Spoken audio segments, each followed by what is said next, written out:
What if you could turn any idea into a working web app in minutes without writing a single line of code? With Capacity.so, you just have to describe your idea and the AI does the rest. And in this video, I will show you how to create a full-stack web application in just a few minutes. The first step to get started is to create an account on Capacity.so. Once it's done, you just have to type your idea in the prompt. But here is the crucial part. You need to give a first step to the AI. Don't write an endless prompt with all details of your app. Instead, give a clear description of what you want to build and give it a first step. For example, most of the time, the best approach is to start by creating the landing page. Let me show you. I'm building a task management app. So here is my first prompt. I want to build a task management app for teams. First step, create a model landing page that explains the app's benefits and includes a sign-up form. Alright, so I just have to click on the Create button to create the app. The AI agent creates a to-do list of all tasks it needs to complete and then process each to-do one by one to build the app. The process usually lasts for 2 or 3 minutes and then we have a first version of our app. As you can see, the app is still really basic. It doesn't have a backend yet, but we will implement things step by step, and you always need to think this way. Because remember, you can't build a full app, a complete app in one prompt. You always need to go step by step.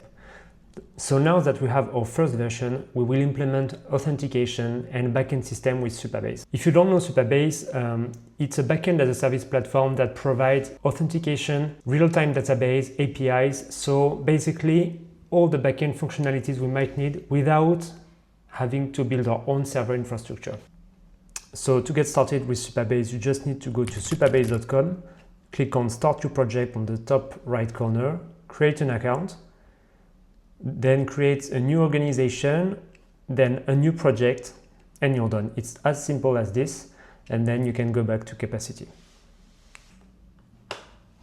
Now on Capacity, we will click on the Connect Supabase button, and here you can click on Supabase account settings here. It will redirect us directly to the correct page.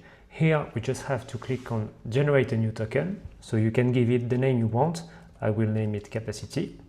You can set expire to never, it will be easier to manage. Then generate a token. And then here I can copy the token here. I can go back to Capacity, paste the token here, click on validate, and my Supabase account is now connected to Capacity. I can select a project from here. And I can now tell the AI to use this Supabase account to store data, to manage authentication, and even to create edge function and advanced services. All right, so now I will ask the AI to create a real authentication system using the connected Supabase account and also to create a dashboard for logged in users. All right, so now I just wrote the prompt that I will send to the AI. So I'm saying now create host pages. Use the connected Supabase account you have access to for authentication backend and create a dashboard for logged in users. So again, this will take a few seconds, like or maybe 1 or 2 minutes, and then we should have a real authentication and a dashboard that only connected users have access to. Perfect. So the AI properly integrated a fully working authentication flow with login, sign up, and we now have access to a dashboard that can only be accessed after authentication. The app is starting to take shape with real backend functionality. And you can continue building this way, step by step. Ask the AI to add literally any feature you want to add to your app. Whether it's user profile, data table, file upload, payment gateway, just describe what you want and the AI will implement it for you. Okay, so now let's address another important point, which is design.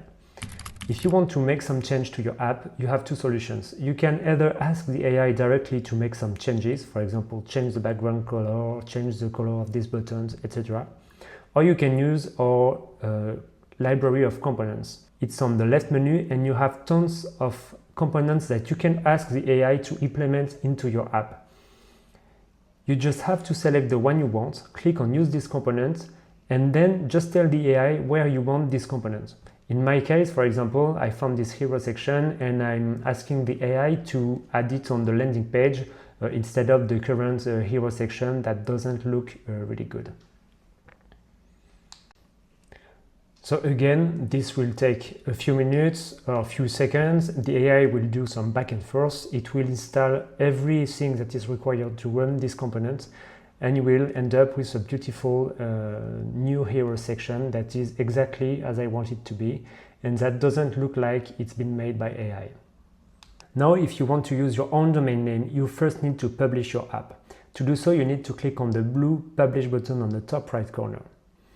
Once it's done, you'll be able to connect your domain name to make your app completely professional and branded. I hope you enjoyed this video and can see how easy it is to build real web applications with Capacity. If you have any questions, please let me know in the comments. Make sure to like and subscribe for more tutorials, and I'll see you in the next one.